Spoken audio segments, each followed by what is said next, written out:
Les damos la más cordial bienvenida a nuestro ciclo de conferencias Constitucionalismo y Filosofía del Derecho en el siglo XXI. Actividades que se enmarcan dentro de las celebraciones por el 20º aniversario de creación del Centro de Estudios Constitucionales. Esta noche tendremos la oportunidad de escuchar y plantear preguntas al doctor José Carlos Chávez Fernández Postigo, quien expondrá el tema el rol de la dignidad en la argumentación de los derechos implícitos, a quien le extendemos un especial agradecimiento por haber aceptado la invitación que en su oportunidad le hiciéramos llegar. Muy agradecido, profesor. El doctor Chávez Fernández es doctor en Derecho por la Universidad de Zaragoza, España, autor de los libros Luis Recasens y la teoría estándar de la argumentación jurídica, una revaloración de logos de lo razonable. Asimismo, autor del libro Persona Humana y Derecho y del libro La dignidad como fundamento de los derechos humanos en las sentencias del Tribunal Constitucional peruano, la tensión entre la mera autonomía y la libertad ontológica, así como ha contribuido con más de 25 artículos científicos o capítulos del libro. Asimismo, es asociado fundador y vicepresidente de la Sociedad Peruana de Filosofía del Derecho, miembro del Comité Ejecutivo de la Asociación de Filosofía del Derecho para el Mundo Latino y Latina. Profesor en el doctorado en Derecho de la Universidad Católica de Santa María de Arequipa, en el de la Universidad Nacional de San Agustín de Arequipa y en el de la Universidad Privada de Tacna. Asimismo, también agradecemos, como no, a nuestros participantes que el día de hoy han reservado un espacio de tiempo en sus agendas para acompañarnos en este evento académico. Sin mayor preámbulo, dejamos en el uso de la palabra al doctor José Carlos Chávez Fernández Postigo, reiterándole la más cordial bienvenida. Adelante, profesor. Bueno, el agradecido soy yo, gracias por la presentación, gracias por esta fantástica oportunidad de dirigirme a ustedes, público presente, al doctor Ulloa, que tan amablemente ha podido introducirme. Agradecer al magistrado Elder Domínguez, director general del Centro de Estudios Constitucionales, al magistrado Francisco Morales Sarabia, presidente del Tribunal Constitucional, y felicitarlos y felicitarnos a todos los peruanos, porque de eso se trata, de que contemos con Centro de Estudios Constitucionales que ya cumplen 20 años como institución. Em, el rol de la dignidad en la argumentación de los derechos implícitos, ese fue el tema que deslicé. Em, em, Y debo confesar que luego dije, me pareció haberme metido en algún problema, o en realidad en concreto en tres. Porque claro, voy a tocar tres temas polémicos. La dignidad por sí sola ya sería polémica, una ponencia sobre la dignidad. ¿Cuál? ¿Cómo? Argumentación. Efectivamente, se necesita la argumentación. Pueden los jueces argumentar, eh, resolver cuestiones que antes estaban completamente limitadas al poder legislativo, por ejemplo.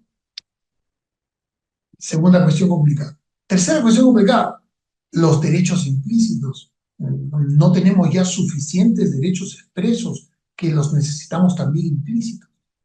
Fíjense usted.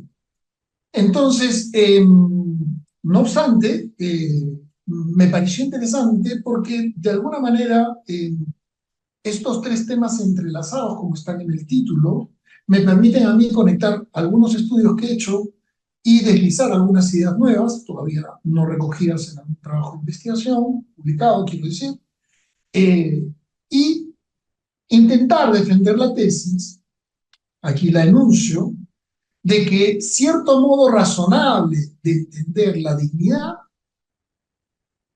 razonable, permite una argumentación capaz de defender derechos implícitos, que nos aleje de dos extremos, ¿no? Pues esta empresa debe alejarnos de dos extremos que yo considero pernicioso, pero voy a tener que justificar por qué lo considero así, por supuesto. Lo que podemos llamar gruesamente ahora legalismo positivista, ¿sí? Y por otro lado, lo que podríamos llamar también activismo pospositivo.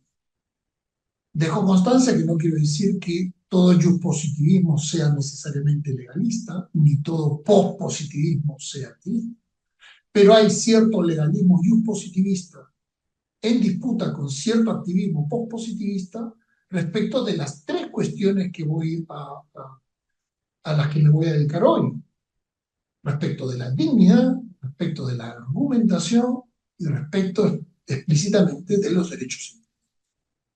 Mi exposición va a constar de 3 puntos. En el primero me ocuparé de la conexión entre los derechos implícitos y la argumentación jurídica.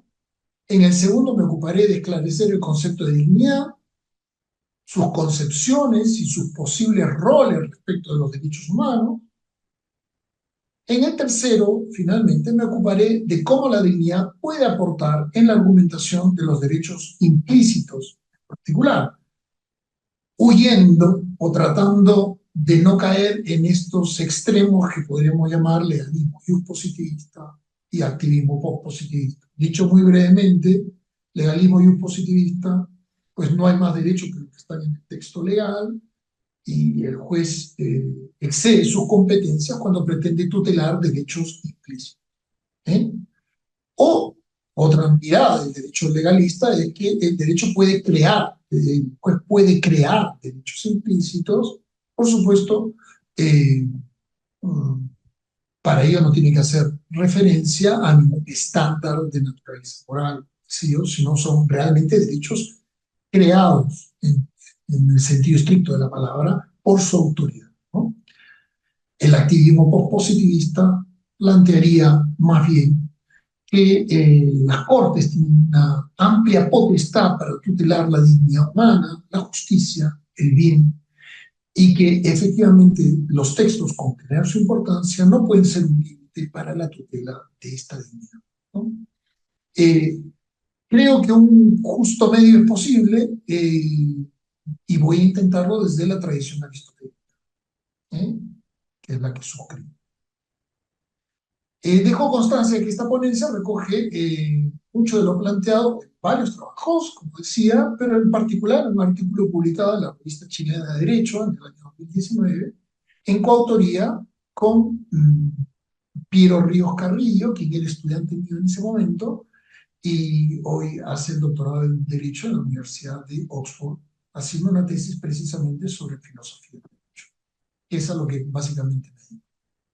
Vamos con el primer punto, sin más dilación.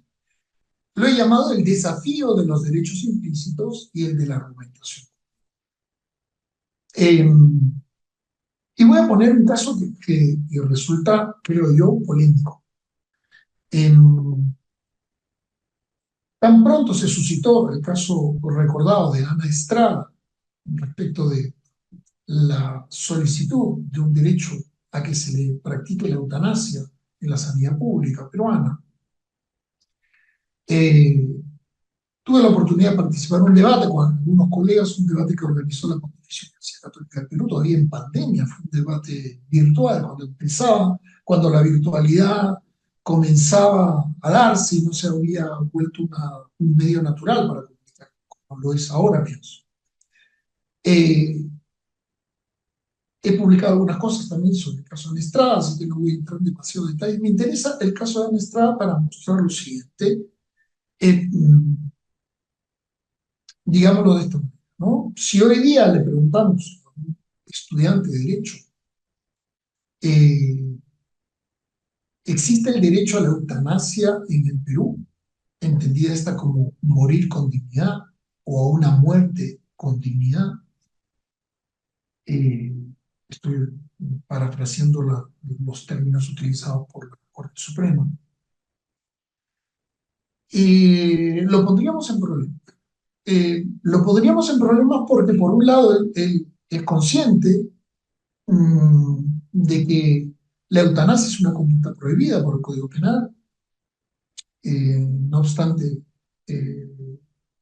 esta pena que podría llamarse simbólica de 3 años, difícilmente efectiva, pero regulada claramente como, ¿no?, penalizada, como un delito.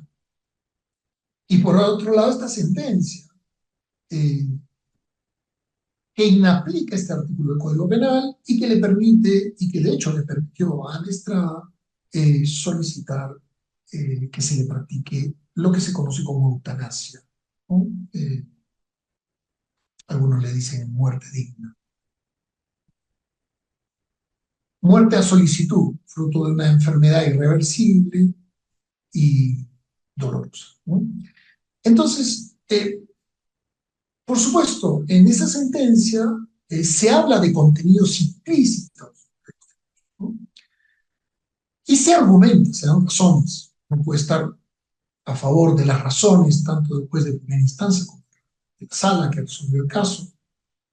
Eh, pero se dan estas dos situaciones, ¿no? Unos derechos que no estaban expresos, la eutanasia, si hay algún amigo que no es peruano, le digo que la eutanasia no estaba regulada de ninguna manera, de manera expresa en el Perú, al contrario, estaba penalizada, continúa estando penalizada. Pero por otro lado, efectivamente se hace alusión a la dignidad. La Constitución, el artículo primero de la Constitución, la dignidad y la defensa de la persona humana son el fin supremo de la sociedad del Estado.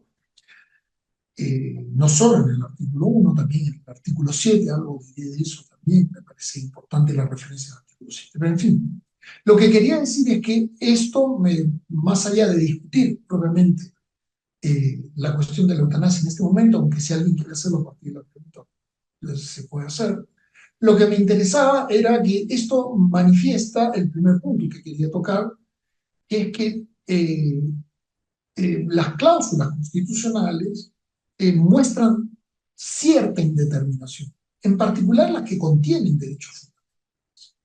Por así, toda persona tiene derecho a la vida, a la libertad, a la salud, ¿no? Ciertamente la Constitución no dice que toda persona tiene derecho a la dignidad. Eh, lo ha dicho el Tribunal Constitucional, lo ha dicho más de una vez en voto de mayoría. Entonces podemos decir que jurisprudencialmente se ha configurado un derecho a la dignidad que podríamos considerar implícito, ¿eh? Claro, porque el artículo primero de la Constitución dice todo, ¿no? La dignidad es el fundamento, es el fin supremo de la sociedad del Estado, la defensa de la persona y de la dignidad. Lo cito de memoria. Eh, pero claro, cuando habla de los derechos, no menciona un derecho a la dignidad expresamente. El artículo 2 pues, menciona la dignidad como derecho. Aunque el artículo 3 dice que hay otros derechos, es una cláusula de derechos abiertos, ¿no? Eh, son derechos los que se acaban de mencionar, el artículo 2 y los demás derechos que están en la Constitución y otros derechos, se entiende, que se sustenten en la dignidad humana, en la forma republicana de gobierno, en el principio democrático, en fin. O sea, dos elementos, un elemento, digamos, axiológico fuerte, material, la dignidad humana, y en lo que yo entiendo, fundamento complementario y de distinto orden, ¿no? La forma republicana de gobierno, en fin, o sea, que elementos más formales o institucionales, no propiamente materiales. El artículo 3 nuestro no distingue esa categoría, esa diferencia de categoría material, formal, ni cómo se relaciona, ¿no? Bien, creo que lo podemos dejar por ahí. Entonces, hay cierta indeterminación de las cláusulas, ¿no? Eh, pero no solo respecto de la dignidad, pensemos, por ejemplo, en el derecho a la vida. Toda persona tiene derecho a la vida, parece que está bastante claro. Artículo 2, inciso primero. Claro, pero uno nos pregunta, ¿qué cosa ordena este artículo? No queda claro. ¿Qué cosa prohíbe este artículo? Tampoco queda claro. ¿Qué cosa permite este artículo? Tampoco queda claro. Eso es, ¿no? Toda persona tiene derecho a la vida, pero no establece cuándo empieza la persona, no establece qué obligaciones genera este derecho a la vida, qué prohibiciones, qué permisiones, ¿no? El constitucionalismo alemán, español, nosotros hemos aceptado esta manera de resolver las cosas, diría que los principios entran en colisión entre sí, bienes constitucionales y con reglas, y fruto de una operación de razonabilidad donde se pondera la manera más clásica de hacerlo es la fórmula del peso de Alexis, los exámenes del profesor Robert Alexis, o la manera en que lo hace el Tribunal Constitucional, una especie de test de intensidades, ¿no? Entonces resuelve eso. Pero fíjense que hay una indeterminación de plano. Los derechos fundamentales, digámoslo así, las cláusulas que contienen derechos fundamentales son de alta indeterminación, ¿no? Una primera lectura, digamos así, del texto explícito nos deja sin saber qué es lo que podemos hacer, o no hacer, o se nos permite hacer. ¿Eh? Eh, Luego, eh, además tiene un alto contenido moral, ¿no? Estamos refiriéndonos a la vida, a la educación, a la salud, a la vivienda. Estamos tocando cuestiones de alto contenido moral, digo yo, porque son cosas que reputamos buenas para los seres humanos. ¿Eh? Eh, son justas porque son buenas, lo así, ¿no? Primero son buenas y porque son buenas, una especie eh, de la bondad y la justicia, ¿no? Uno no tiene que justificar que lo justo es bueno, lo justo se persigue y se persigue porque son cosas que reputamos buenas. Entonces, estos derechos, estos bienes, tienen una carga de moral. Hay indeterminación y un contenido moral, ¿no es cierto? Entonces, primera característica de nuestro sistema.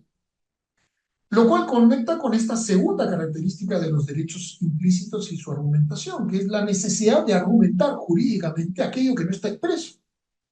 Por supuesto, el derecho expreso o explícito podría interpretarse de una u otra manera y ello justificaría la argumentación, ¿no?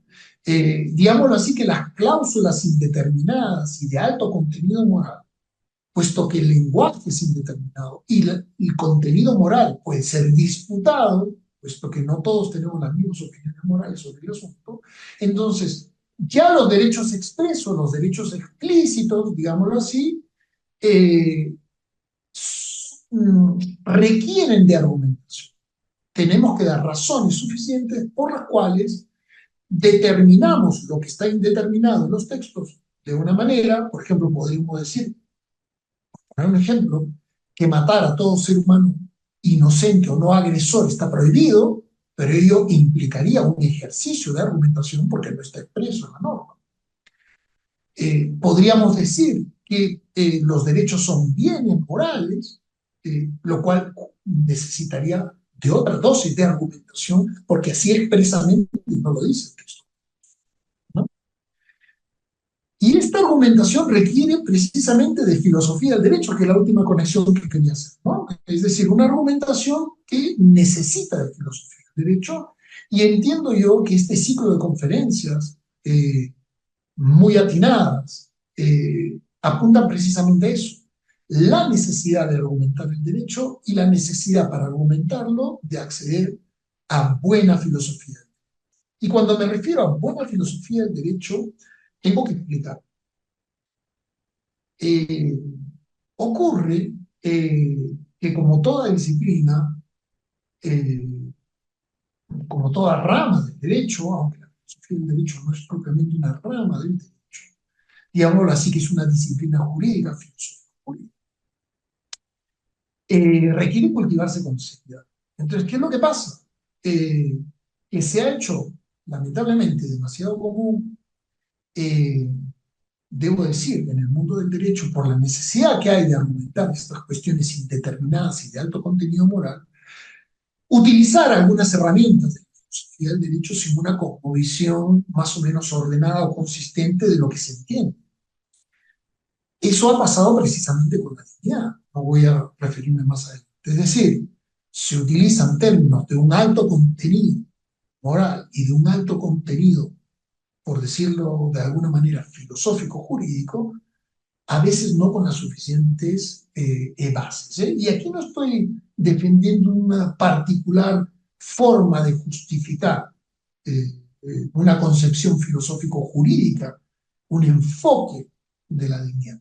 A lo que me refiero es que incluso asumiendo ya sea una perspectiva kantiana, una perspectiva aristotélica, atomista, o una perspectiva, o la de Dworkin en concreto, o la de Waldron, o la de Manuel Atienza, ¿cierto?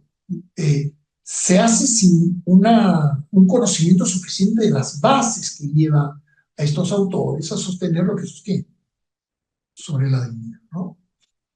Eh, a eso me voy a referir más tarde. Bueno, entonces, si era un desafío argumentar de cláusulas indeterminadas, o sea, determinar cláusulas indeterminadas para completar derechos, no solo porque son indeterminadas, sino por su alto contenido moral, que es altamente controvertido. Imagínense cuán difícil es, digo imagínense por decir algo, lo saben perfectamente, argumentar derechos implícitos, porque no tenemos ni siquiera la cláusula. Les ponía yo el ejemplo del derecho a la vida. Tenemos la cláusula, toda persona tiene derecho a la vida. Sin embargo, alguien podría decir que eso, que el derecho a la vida implica el derecho a poner término a ella. Podríamos hablar de una concepción del derecho como libertad. No es ciertamente la postura del Tribunal Constitucional, pero en el texto constitucional nada impide una lectura así posible. No la estoy promoviendo, desde luego. O podríamos decir que la vida es un derecho bien, un derecho valor. Podríamos postular cierta intangibilidad de la vida humana, o tajantemente la intangibilidad de la vida humana también a partir del articulado indeterminado, toda persona tiene derecho a la vida, ¿no?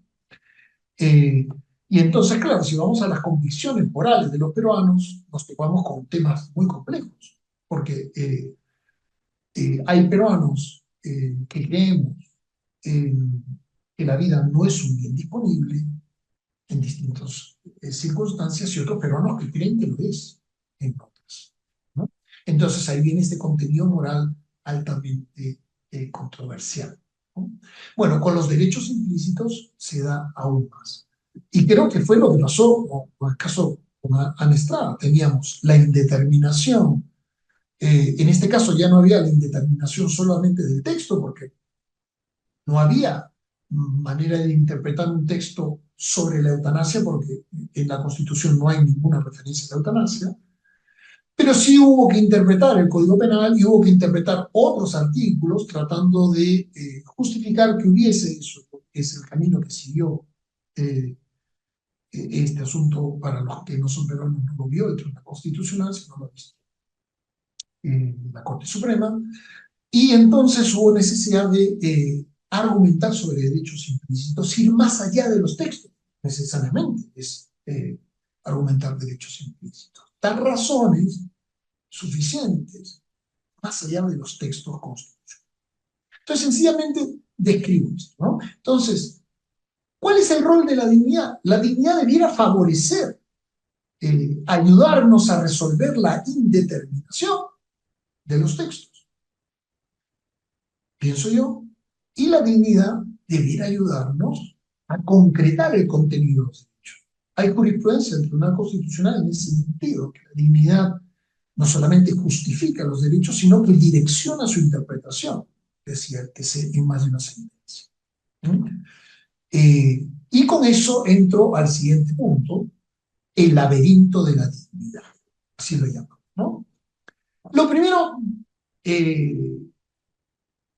es que, claro, la tarea es difícil porque si bien los derechos fundamentales, ya sea que están en la Carta de Derechos Fundamentales de la Constitución, como en nuestro caso, ya sea que además se han firmado tratados internacionales de derechos humanos, donde se han recogido en estos instrumentos estos derechos de una manera similar, no idéntica, pero similar, además de la indeterminación de estos derechos que están recogidos a forma de principio, podría decir a ley, si toda persona tiene derecho a la vida, por ejemplo, y no a modo de regla, o no siempre a modo de regla, podríamos decir, la tortura queda proscrita, ¿no? podríamos decir que tiene la forma de una regla, ¿no? Um, en el caso de la dignidad, que debiera ayudarnos a interpretar estos textos, ocurre que la misma dignidad, su contenido, pues no solamente significa muchas cosas distintas en las que estamos de acuerdo, sino que a veces significa cosas que entran en tensión, es decir, su contenido semántico tensiona su interpretación, ¿no? Podemos decir que hay que vivir con dignidad y morir con dignidad, y creo que todos estaríamos de acuerdo con eso. Pero quizás no estemos de acuerdo qué significa vivir con dignidad y morir con dignidad. Podría haber controversia. Y pongo cosas tan sencillas como que tener la vivienda digna, pues puede tener un paradigma distinto para algunos peruanos y para otros peruanos diferente, decía, ¿no? Y la muerte con dignidad puede ser una muerte efectivamente acompañada por cuidados paliativos, por especialistas competentes, una sanidad, por ejemplo, pública, eh, no sé si gratuita, pero que social, si podríamos decirlo, es decir, donde efectivamente todos los peruanos nos hacemos solidarios, de cuidar de la vida y de la salud en términos dignos de una persona, pero para otros, pues una muerte digna implicaría la posibilidad de solicitar la muerte, es decir, ¿no? Como de hecho ocurrió en mi caso a Néstor. Fíjense que sobre tener una vida digna y una muerte digna podemos estar de acuerdo con el término, pero ya cuando vamos a revisar el contenido, ¿no?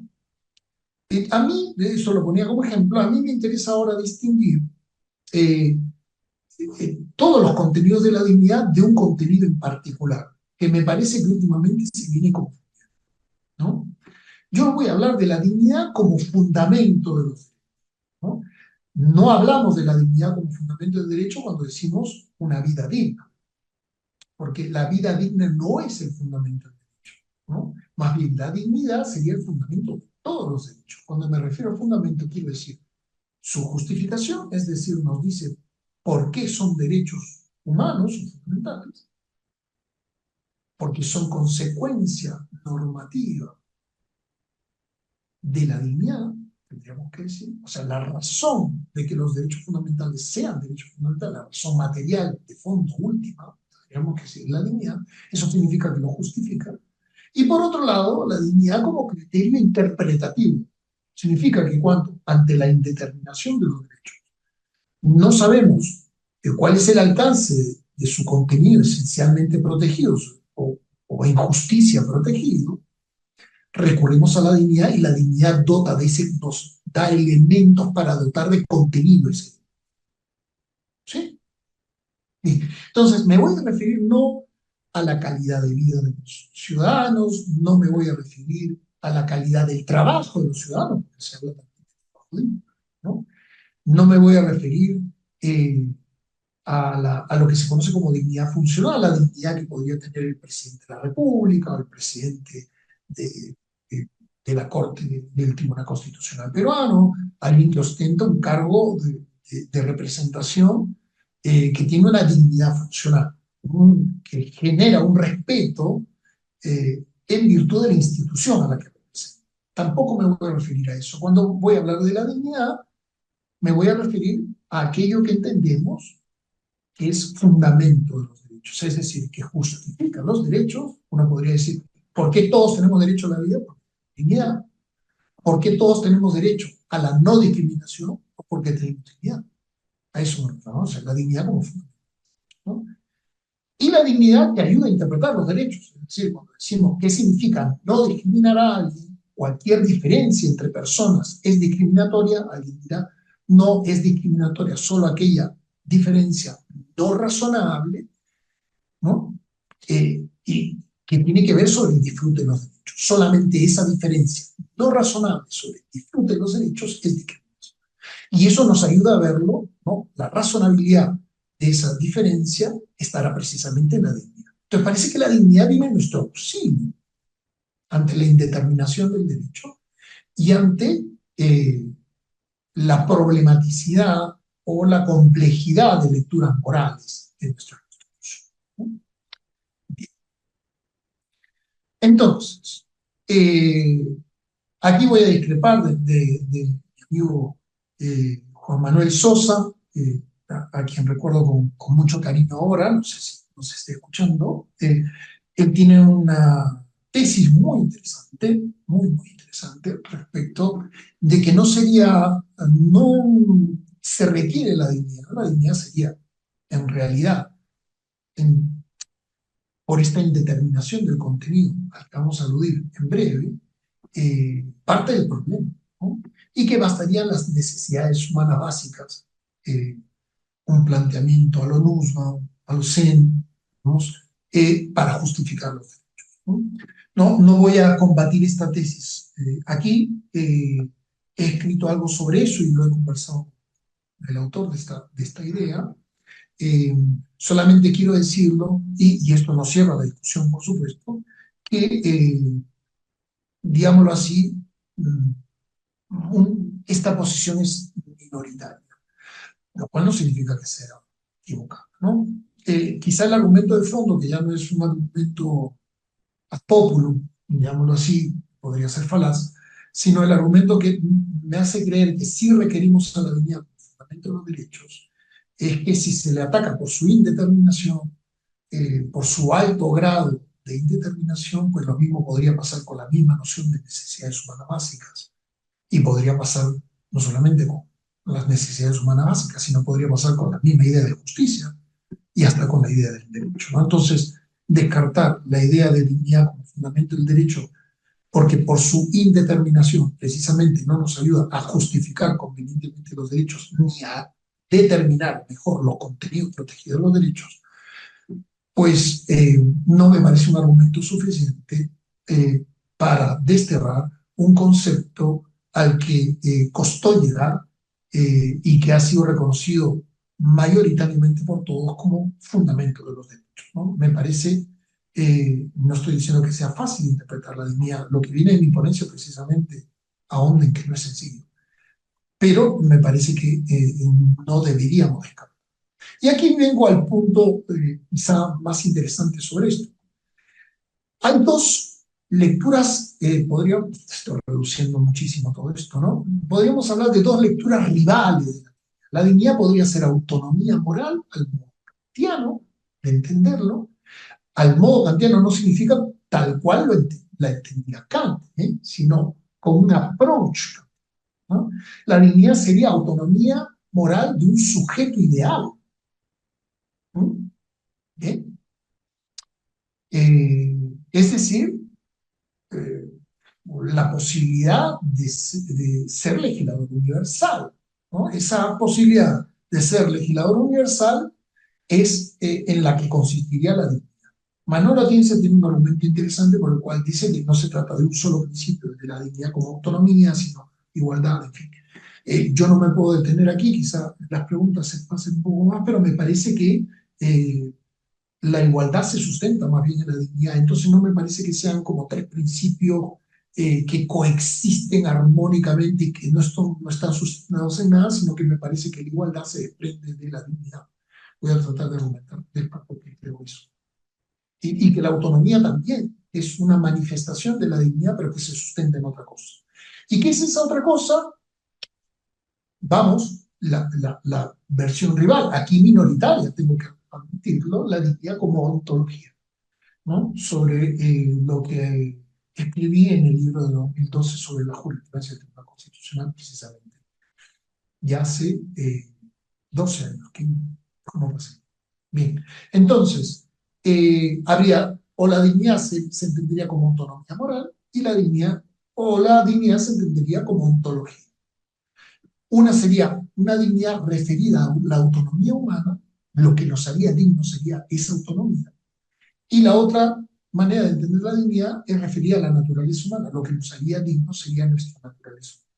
En ambos casos la dignidad es un eminente valor moral jurídico que justifica derechos y que ayuda a determinar su contenido.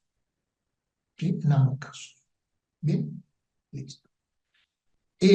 Yo voy a dirigir brevemente, porque no tengo mucho tiempo, porque lo he hecho en varios trabajos ya, se puede ir a esos trabajos para entrar a mayores detalles, en que el Tribunal Constitucional, me permito decirlo, por momentos parece referirse a la dignidad como autonomía moral, en otros momentos parece referirse a la dignidad como ontología.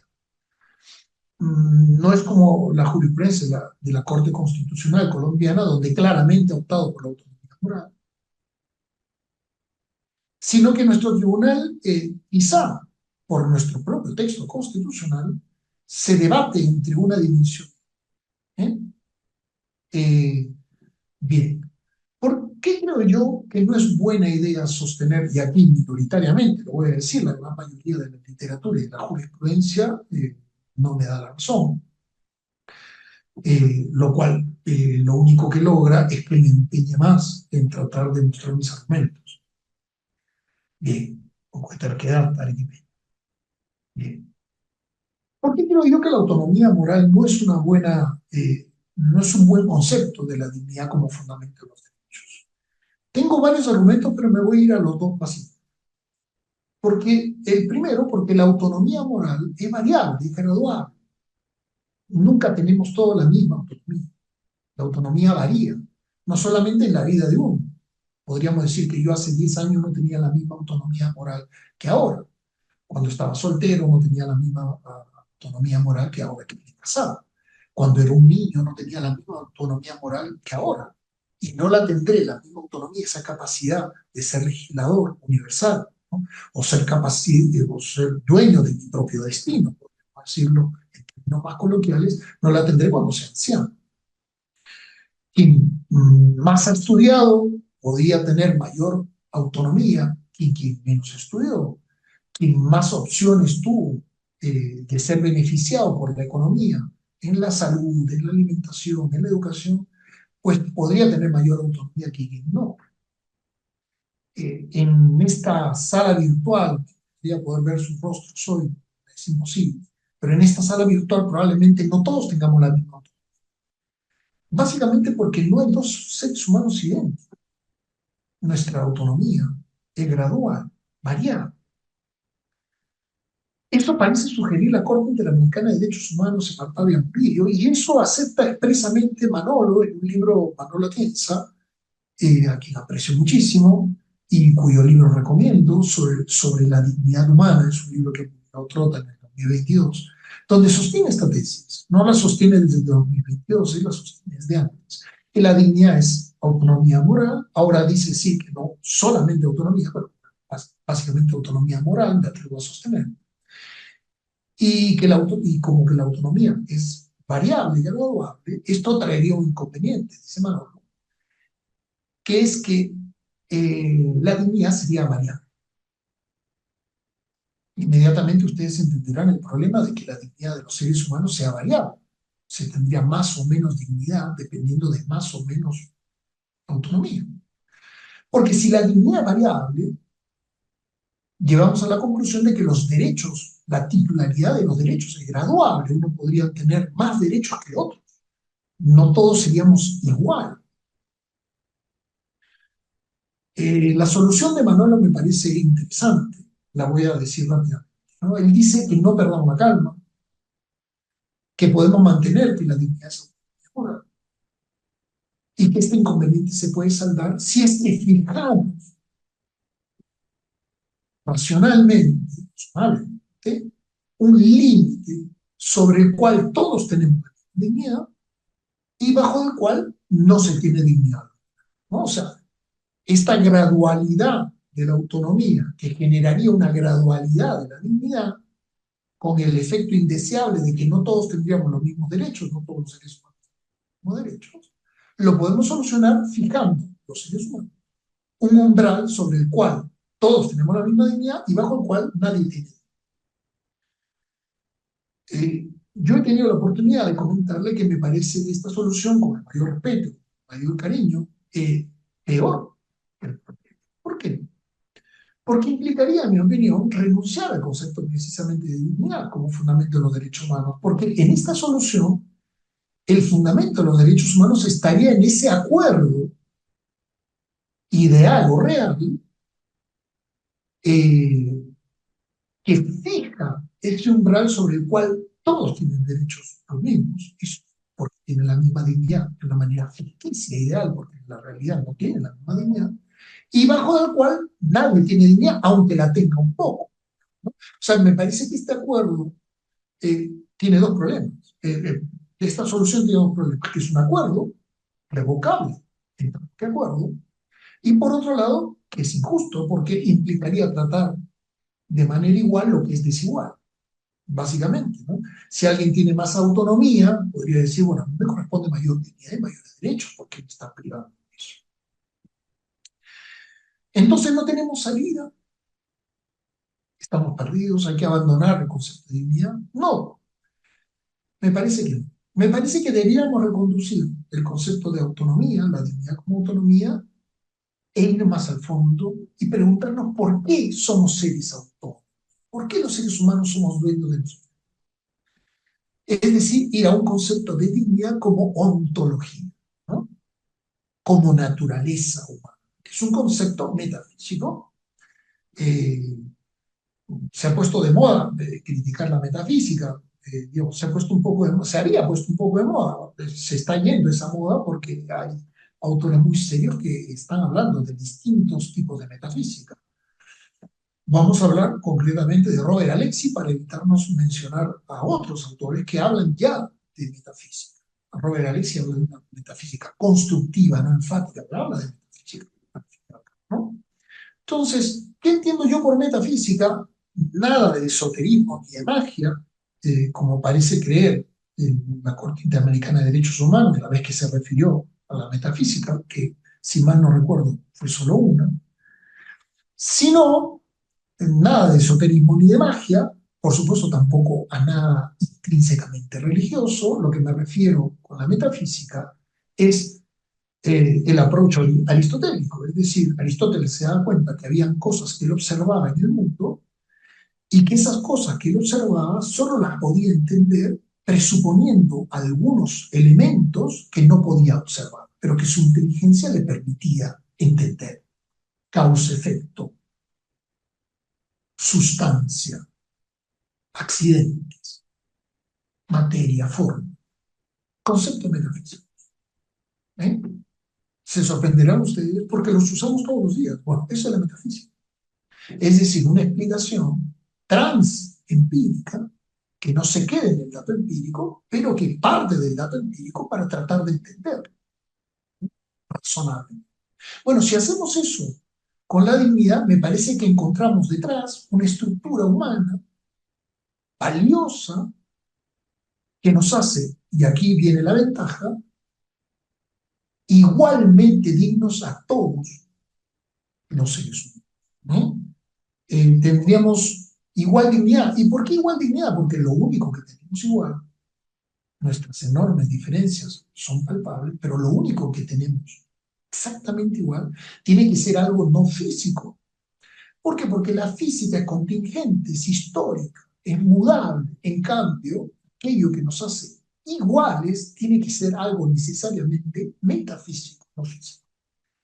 ¿Qué sería eso metafísico? Nuestra condición de personas, nuestra naturaleza. Esa es la principal ventaja.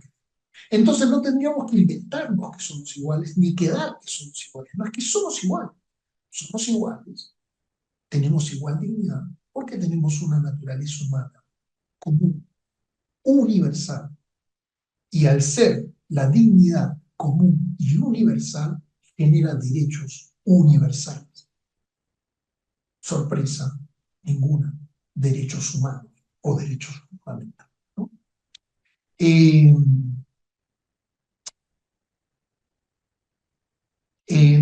Yo estoy muy cerca del tiempo ya que se me ha asignado para terminar, creo que incluso podría estar rozándolo ya mismo, así que apuraré el último punto y dejaré alguna pregunta para después y remitiré a algún trabajo mío si alguien está interesado, porque he escrito bastante sobre este asunto, en lo que quede en el tinte, ¿no?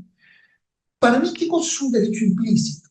Leo para no extenderme. Un derecho humano en sentido propio puede ser definido como un bien, en un sentido muy amplio del término, debido a justicia, históricamente imprescindible para el perfeccionamiento, florecimiento de la persona según su dignidad ontológica, y cuyo reconocimiento positivo o institucional abstracto y garantía determinativa resultan prioritarios para todo ordenamiento. Eso sería un derecho humano.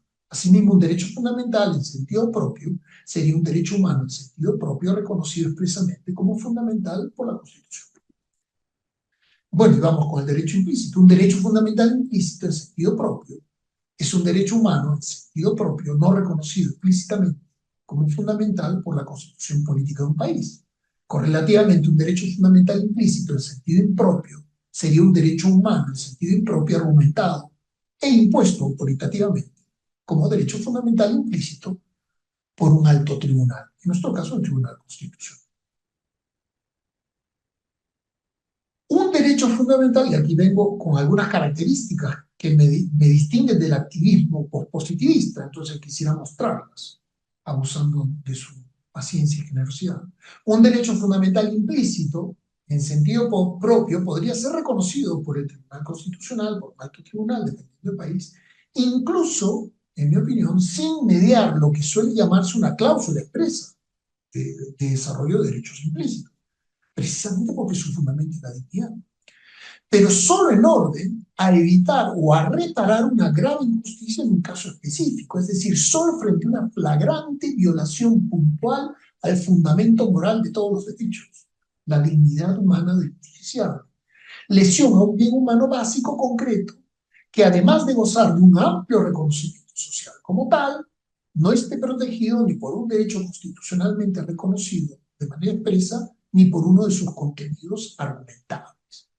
Para mí, ese es el coto en el que debiera manejarse la idea del dicho implícito.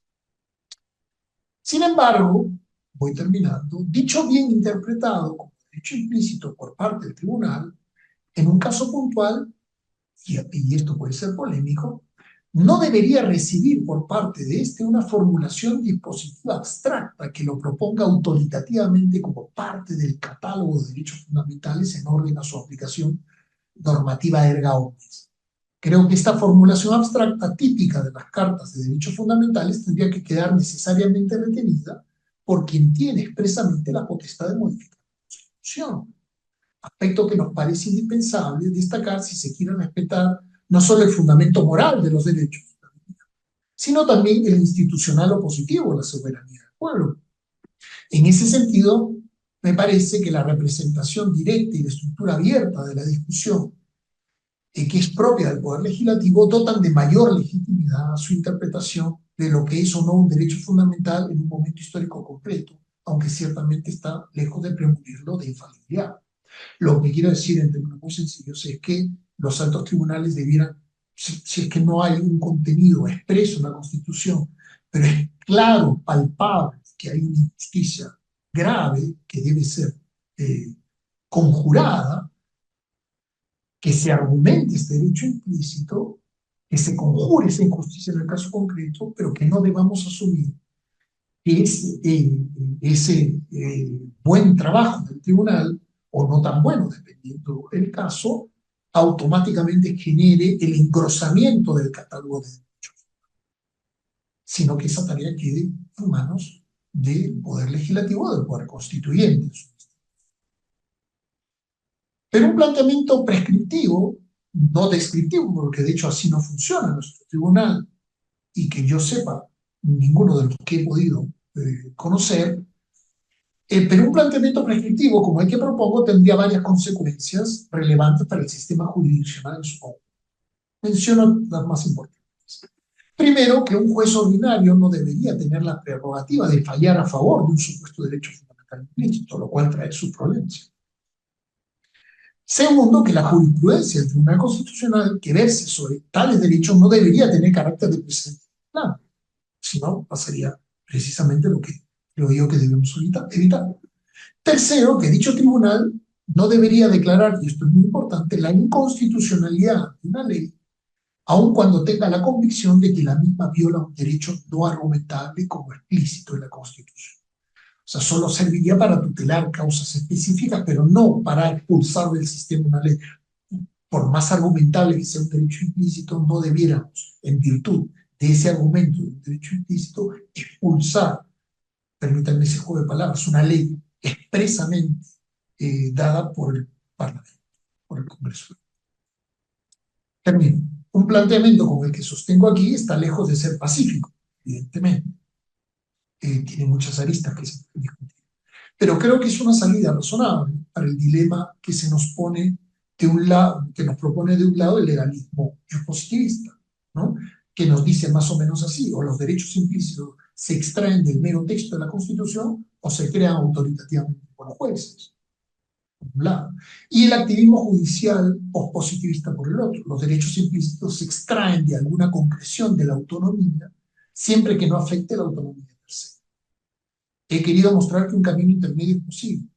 He querido mostrar que el camino que usualmente siguen los tribunales, el camino de la autonomía moral, tiene serios problemas que no tenemos que cargar, que son problemas solucionables sin, digámoslo así, sin desterrar a la autonomía moral de nuestros sistemas constitucionales, sino integrándola sobre un soporte que sea capaz de explicar por qué la autonomía moral es tan valiosa y buena.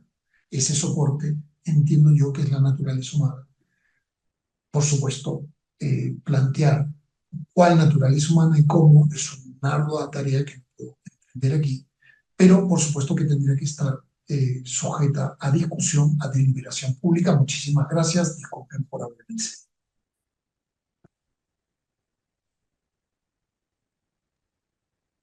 Muchísimas gracias, profesor Chávez Fernández, por su destacada participación. Ahora corresponde plantear algunas preguntas. Se deja constancia que vamos a seleccionar algunas preguntas. Por temas de tiempo no podemos plantear las varias preguntas que se están planteando, así que vamos a seleccionar tres preguntas esperando la comprensión del auditorio.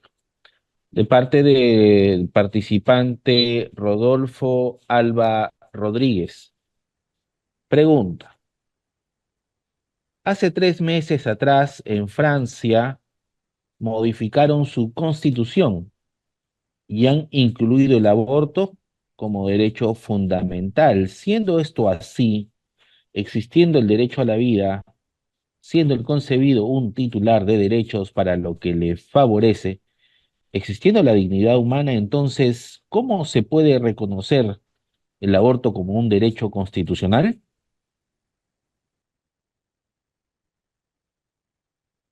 ¿Te respondo pregunta por pregunta? Sí. Sí, profesor, por favor. Bien, ciertamente me he enterado de esto, es el primer país en hacerlo. Entiendo además que corrían con el tiempo para ganarle a la Unión Europea en este asunto. Bien, pero no conozco los detalles de la sistemática constitucional francesa. No, van a disculpar que no, en mi especialidad o filosofía del derecho, en la oportunidad de enfocar, pero podría responder la pregunta respecto del derecho peruano. Es decir, ¿qué pasaría si reformamos la Constitución para incluir expresamente el derecho a aborto, ¿no? Eh, no, la tesis que sostengo va a ser muy complejo de sostener. Dentro de poco van a publicar un artículo en Derecho PUC sobre la doctrina de la inconstitucionalidad de las reformas eh, constitucionales, ¿no? O sea, es decir, rápidamente, ¿no? ¿Puede el Tribunal Constitucional declarar inconstitucional una reforma constitucional no porque se violan los procedimientos, sino sustantivamente? No voy a adelantar mi respuesta que está en este artículo para que lo puedan leer, pero puedo adelantar que sí, el tribunal lo ha dicho, aunque no lo ha hecho. Es decir, nuestro Tribunal Constitucional ha dicho en más de una ocasión que puede revisar la constitucionalidad de una reforma, pero en ningún caso ha dicho esta reforma es inconstitucional, ¿no? Lo podría hacer. Me atrevo a sostener que en el caso del aborto, por lo menos algo así, no su despenalización, que es una cosa más compleja.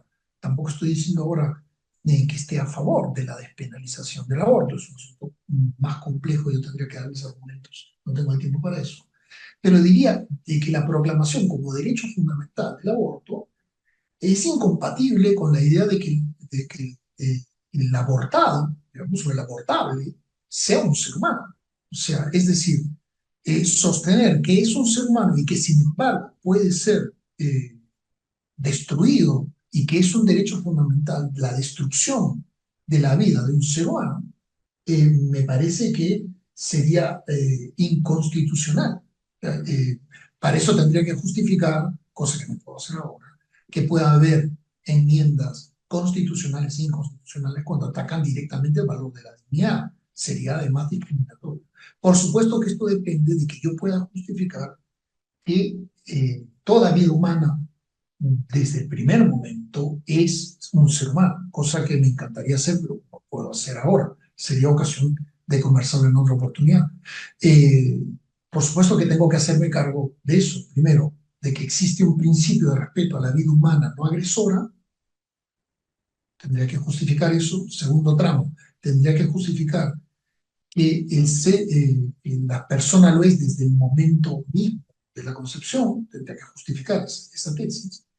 Y luego tendría que justificar, creo que es más sencillo, que no podemos hacer excepciones a ese principio.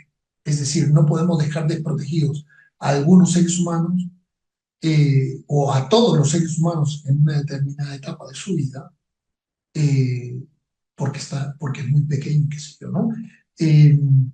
Eh, porque eso sería precisamente discriminatorio, es decir, habrían algunos seres humanos que por su edad, por su tamaño, por su forma, por su aspecto, por su desarrollo, no tendrían dignidad, no serían sujetos de derecho. Por eso decía, hay que sostener esta tesis, me parece, sostener que son sujetos de derecho y que se les pueda eliminar abiertamente sin constitución. Sostener lo otro me parecería equivocado, pero claro, si se parte de la tesis de que no se es ser humano, entonces hablaríamos de un grave error, pero tendría que aportar argumentos adicionales, porque es un asunto altamente disputado. Yo agradezco la pregunta y pido perdón por la limitación de la respuesta, pero es que es una, digamos, de esas cosas altamente polémicas que creo yo en todo caso no debiera definirlo un tribunal constitucional. Quizás el ejemplo me sirve para eso, ¿no? Aunque esté convencido el Tribunal Constitucional de que el aborto es un derecho fundamental y le parezca un derecho implícito, creo que es un caso clarísimo donde debiera frenar, donde debiera decir, yo no puedo, no es mi tarea definir la moralidad pública tan controvertida en esta. Y tendría que efectivamente pasar al poder constituido, eh, para que tome esa decisión y luego tendríamos que discutir sobre los límites de este poder constituyente constituido y si le tiene permitido efectivamente discriminar entre algunos seres humanos y decir algunos no tienen derecho a la vida, su vida puede ser dispuesta por otros seres humanos. Por favor, no se tome esto como alegato contra los derechos de las mujeres. Eh, eh, Creo que quien conoce mi trayectoria sabe que no se trata de eso, sino que se trata más bien de respetar los derechos de todos. ¿Eh? Bueno, hasta ahí puedo llegar. Gracias por la pregunta. Una segunda pregunta del participante Sebastián Alexis Villalobos Romero. ¿Qué argumento se debe utilizar para entender la dignidad en lugar de la satisfacción de necesidades básicas, como lo señala el profesor Juan Manuel Sosa? Bien, agradezco la pregunta. Eh,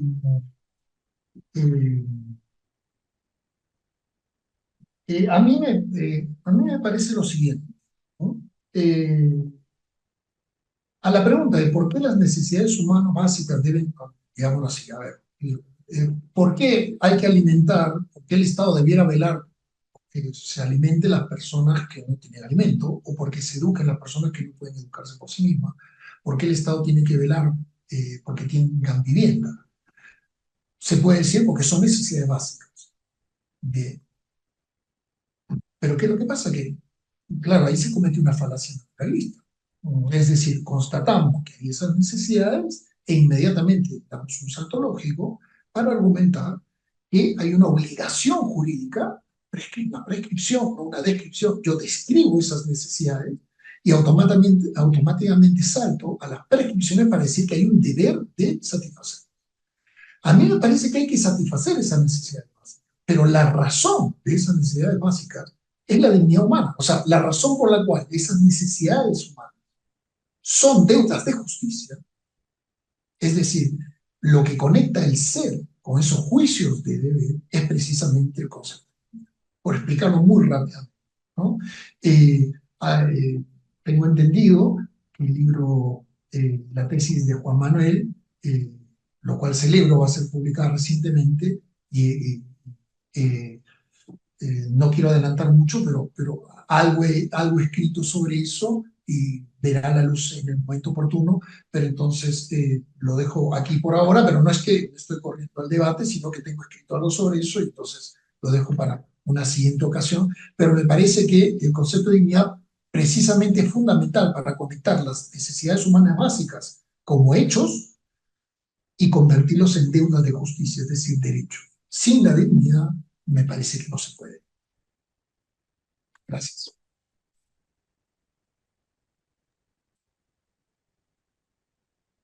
Muchas gracias. Una tercera pregunta final de parte del participante Ítalo Martín Fortini Aguilar. El participante lo saluda. Muy buenas noches, doctor. Agradecerle su Buenas noches. ponencia. La pregunta es la siguiente. ¿Qué rol tendría o cuál sería la función de la dignidad ante los potenciales conflictos entre los derechos implícitos y los derechos expresos u otros bienes constitucionales? Es decir, ¿cómo ayudaría la fundamentación de la dignidad a compatibilizar o justificar los derechos implícitos para delimitar su ejercicio con derechos y bienes constitucionales ya previstos? Bien. No tengo diseñado un test, por supuesto, de la dignidad. Eh, no es mi trabajo, pero me parece que podría mostrarlo con el ejemplo del caso Amstrad, ¿no? Eh, Bien, claro, se dice, ¿no? Una muerte digna. Hay una dignidad, sencillamente ella subjetivamente entiende que su vida, mm, o entendía que su vida eh, no era una vida digna de vivirse por el sufrimiento, por la situación penosa que todos conocimos, digamos, ¿no? Y que nos llevó a esta encrucijada, ¿no es cierto? Bien. Eh, Normalmente la explicación que se da, claro, si la dignidad es ontología, entonces hay ciertos bienes que caracterizan el despliegue del ser humano y la vida humana es un bien que permite la satisfacción de cualquier otro bien, por lo tanto es un bien intangible, es decir, uno no puede disponer de la propia vida incluso en caso de sufrimientos extremos, ¿no? Claro, pero si uno sostiene que la dignidad es ontología. Ahora bien, si la dignidad fuese autonomía, claro que sí, suele ser la respuesta. Yo lo he escuchado muchas veces cuando me he pasado discutiendo este asunto de Ana Estrada hasta que falleció. Luego de que falleció, por respeto, no me refiero más a esto. Lo hago ahora porque me parece que es un ejemplo clarísimo, digamos, de lo que se pretende, ¿no? He escuchado muchas veces que si la dignidad fuese autonomía, entonces por supuesto que se podría. La eutanasia se podrían mil cosas más, digamos, ¿no? Porque limitarla sería limitar la autonomía. Y aquí pretendo dar el argumento como, eh, bueno, ya lo he dicho, eh, la autonomía sin la ontología no puede explicar su propio valor. Es decir, por qué es valioso que los seres humanos seamos seres autónomos. Y por otro lado, ¿por qué somos valiosos aunque no seamos autónomos? Y aquí aprovecho para citar el artículo 7 de la Constitución. Si lo leemos con calma, el artículo 7 dice que la persona tiene derecho al respeto de su dignidad, aunque no pueda velar por sí mismo, físicos o psíquicamente. Lo que está diciendo el artículo 7 es que aunque no se tenga autonomía, se tiene dignidad.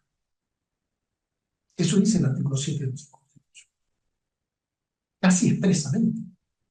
No puede velar por sí mismo, psíquica o físicamente. No tiene autonomía, capacidad, no es dueño de sí mismo plenamente. Pero tiene derecho al respeto de su dignidad, con lo cual estoy de acuerdo. Bueno, pero si la dignidad no es autonomía o no es solo autonomía, tiene que ser otra cosa. Bueno, es ontología. Y entonces, pero aquí respondo la pregunta, ¿por qué? Bueno, en el caso de que fuese solo autonomía, si nos olvidamos de todos estos problemas, y la dignidad fuese solo autonomía, entonces sí, fíjense que hay dos problemas con la dignidad como autonomía. Incluso si la dignidad fuese mera autonomía, tendríamos dos problemas con el caso de la eutanasia. Que en el caso de la eutanasia, lo que estamos diciendo, no se está juzgando la calidad de vida de la persona, porque la persona no pierde su dignidad por su calidad de vida. Más bien, reclamamos la calidad de vida porque tiene dignidad ontológica. O en todo caso, porque tiene dignidad como autonomía. Estamos reclamando una calidad de vida y una muerte digna porque tiene autonomía moral, porque tiene dignidad, por supuesto de que sea autonomía. Bien, pero ¿qué es lo que pasa? Claro, decimos el libre desarrollo de la personalidad implica la posibilidad de tomar la decisión de acabar con la vida, en este caso. Pero olvidamos que la eutanasia lo que implica, digámoslo crudamente esta vez, con el mayor respeto por supuesto, pero lo que implica la eutanasia es la destrucción del sujeto. La eutanasia es la aniquilación del sujeto, no le estamos despojando de algo, sino que eh, lo suprimimos. ¿Qué es lo que pasa con la autonomía moral una vez que se ejerce para la eutanasia? Es suprimida con eso.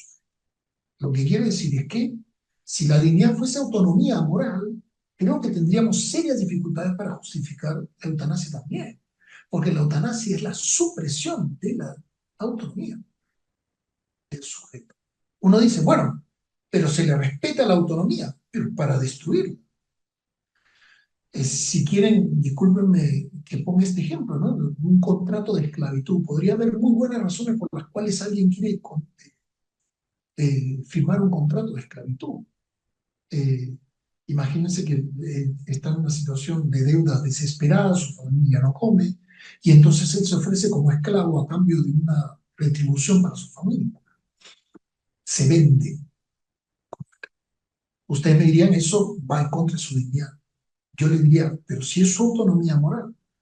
Claro, ustedes me dirían, pero lo que pasa es que a la hora de venderse a sí mismo está renunciando a su autonomía y no se puede. Bueno, me parece que con mayor razón pasa en el triste caso que recordamos de Ana Estrada. Es decir, claro, por respeto a su autonomía le permitimos destruir. Primer problema. Y segundo es que no solo implica la autonomía de Ana Estrada, sino que complica la autonomía de otros sujetos. ¿Bien? Pues ella no estaba reclamando la posibilidad de quitarse la vida. Lo que estaba reclamando es la obligación del personal médico de practicar. Ustedes me dirán, pero claro, existe la objeción de conciencia, pero recordemos que la objeción de conciencia es la objeción a un deber. Es decir, le estamos diciendo a los médicos, tienes el deber de ejecutar a las personas que soliciten eutanasia. Te pueden excluir de ese deber, puede ser objetor, pero el deber existe. Tú tienes el deber de matar. Entonces, la eutanasia tiene dos problemas, incluso si la dignidad fuese autónoma. El primero, que implica la destrucción de la autonomía moral, en virtud de la propia autonomía, una especie de círculo vicioso. Lo segundo es que no implica solamente la autonomía del que lo solicita, sino que conculca, compromete la autonomía de otros sujetos a los que se le, digamos, atribuye inmediatamente el deber de ejecutar a la persona que solicita. Entonces, ¿de qué manera la autonomía, la dignidad, el esclarecimiento del concepto de dignidad ayuda a desarrollar el contenido de los derechos fundamentales? Discúlpenme que lo haya hecho de esta manera, pero claro, si es que reflexionamos sobre el contenido de la dignidad como ontología, la dignidad como autonomía, creo que podríamos llegar a la conclusión de que la trágica situación por la que pasaba en Estrada no se solucionaba con un derecho implícito a la eutanasia, aunque se le haya llamado de otra manera. Creo que todos podemos concluir en que era un contenido, al menos implícito, del derecho a la dignidad. Yo no soy partidario de que existe un derecho a la dignidad. Yo creo que la dignidad es el fundamento de todos los derechos. Más bien lo que se debería proteger son las manifestaciones de esta dignidad, todas ellas, ¿no? Pero la dignidad misma es el fundamento de los derechos. Nadie conculca la dignidad sin conculcar algún derecho antes. Entonces, los derechos implícitos están antes de la dignidad, no son la dignidad misma. Pero bueno, eso me llevaría a otra ponencia y ya he abusado de la paciencia de todos ustedes, así que me callo ya mismo. Muy agradecido, si es que no hay otra pregunta, muy agradecido por la paciencia que han tenido y encantado de estar en este prestigioso foro discutiendo estos asuntos que tanto nos importan. Al contrario, profesor, muchísimas gracias a usted. De esta manera, a nombre del Tribunal Constitucional y el Centro de Estudios Constitucionales, agradecemos la destacada participación del profesor José Carlos Chávez Fernández Postigo, así como la participación de nuestro público asistente al ciclo de conferencias Constitucionalismo y Filosofía del Derecho en el siglo XXI.